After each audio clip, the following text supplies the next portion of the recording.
வணக்கம் நண்பர்களே, இன்றைக்கி சின்னதாக ஒரு அறுவடை பார்க்கலாம். ஃபஸ்ட்டு இது பார்த்தீங்க அப்படின்னா, இது கெண்டி புளிச்சை அப்படின்னு சொல்லுவாங்க. ஸோ இந்த புளிச்சக்கீரை எப்படி இருக்கும் அப்படின்னா, நல்ல புளிப்பு சுவையோடு இருக்கும். ஸோ அதை தான் ஃபஸ்ட்டு பறிக்கிறோம். இந்த செடி பார்த்தீங்க அப்படின்னா, நமக்கு நல்ல புளிச்சன்னு ஒன்று சொல்லுவாங்க. அது பார்த்தீங்க அப்படின்னா, அதோட தண்டுகள்லாம் நமக்கு பச்சை நிறத்தில் இருக்கும். அது வந்து ஆனால் உயரமாக வளரும். இப்படி கிளையாக வளராது. அது நம்மளை விட 6 அடிக்கு மேலே உயரமாக வளரும்.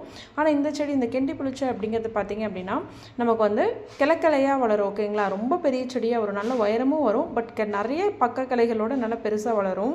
ஸோ இதுவும் பாருங்கள், அது குச்சி மரவள்ளி கிழங்கு இருக்குது இல்லைங்களா, அந்த காட்டில் தான் இருந்துச்சு. அதை கொஞ்சம் நம்ம இன்றைக்கி பறித்து எடுத்தாச்சு நம்மளோட சட்னிக்காக. அடுத்து பார்த்திங்க அப்படின்னா, இது வந்து மிளகு தக்காளி கீரை இருக்குது இல்லைங்களா, ஸோ அதுதான். ஸோ 2 செடி தான் இருந்துச்சு. அதிகமாக இருந்துச்சு அப்படின்னா நம்ம பொரியல் பண்ணலாம். 2 செடி அப்படிங்கிறனால சட்னிக்கு தேவையானதை நம்ம வந்து பறித்து எடுத்தாச்சு. ஸோ இதை வந்து நம்ம எப்படி பறிக்கணும் அப்படின்னா, நம்ம அருவாளில் அறுத்து எடுக்கலாம். இல்லை அப்படின்னா நம்ம வந்து கையிலையும் ஒடிச்சிக்கலாம். அப்படி ஒடிச்சாலும் நமக்கு என்ன ஆகும் அப்படின்னா, திரும்ப திரும்ப தலைஞ்சு வரும்.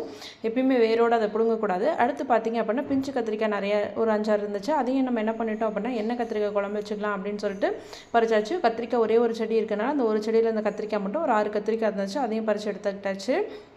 இது பார்த்திங்க அப்படின்னா நாட்டு ரகம் ஊதா வெள்ளை வரி கத்திரிக்காய்ன்னு சொல்லுவாங்க. அடுத்து பார்த்தோம் அப்படின்னா, நம்ம சப்போட்டா இருக்குது இல்லைங்களா, ஸோ திரண்ட காயாக பார்த்து மரத்தில் இருக்கிறது எல்லாமே பறித்து வச்சு நமக்கு தேவையான அளவு எதெல்லாம் திரண்டு இருக்கோ அதெல்லாம். ஏன்னா திரண்டு போச்சு அப்படின்னா தான் பழுக்கும். இல்லை அப்படின்னா வந்து அது வெம்பி போன மாதிரி ஆயிரும். ஸோ அதனால் நமக்கு எவ்வளோ தேவையோ அவ்வளோ மட்டும் நம்ம பறித்து சரி பழுக்க போடலாம் அப்படிங்கிறத நம்ம எடுத்தாச்சு. இதை வந்து நம்ம பழுக்க போடுறது ரொம்ப கஷ்டம்லாம் கிடையாது. இது என்ன பண்ணோம் அப்படின்னா, ஒரு சாக்கில் நம்ம வந்து இந்த பழங்கள்லாம் வச்சுட்டோம் அப்படின்னா, நார்மலாக வச்சாவே ஒரு 2-3 நாளில் ஆட்டோமேட்டிக்காக பழுத்துரும். 1-2 பழுக்கும். நம்ம ஒட்டுக்கா பழுக்க போட்டோம் அப்படின்னா நிறைய பழுத்து போயிடும். ஸோ இப்படி நம்ம வெளியே ஃப்ரீயாக வச்சுட்டோம் அப்படின்னாவே நல்லா பழுத்துக்கும். அடுத்து பார்த்திங்க அப்படின்னா, நம்ம வீட்டில் இருக்க பச்சை கலர் வாட்டர் ஆப்பிள். ஸோ லாஸ்ட்டில் மட்டும் பார்த்திங்க அப்படின்னா பிங்க் கலரில் இருக்கும். இதில் பூக்கள் பிஞ்சுகள் எல்லாமே இருக்குது.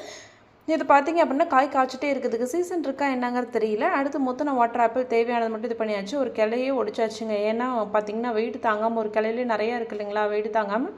ஸோ எதாச்சு அப்படின்னா ஒரு கிளையே 2 கிளை ஒடிச்சு நம்ம இதான் இன்றைக்கி எங்கள் வீட்டில் அறுவடை. இந்த மாதிரி உங்களுக்கும் வீடியோஸ் நிறையா வேணும் அப்படின்னா, இல்லை தோட்டத்தை எப்படி மெயின்டைன் பண்ணுறது அப்படிங்கிற வீடியோஸ்லாம் வேணும் அப்படின்னா என்னோடய சேனல் சப்ஸ்கிரைப் பண்ணிக்கோங்க, லைக் பண்ணுங்கள். தேங்க்யூ.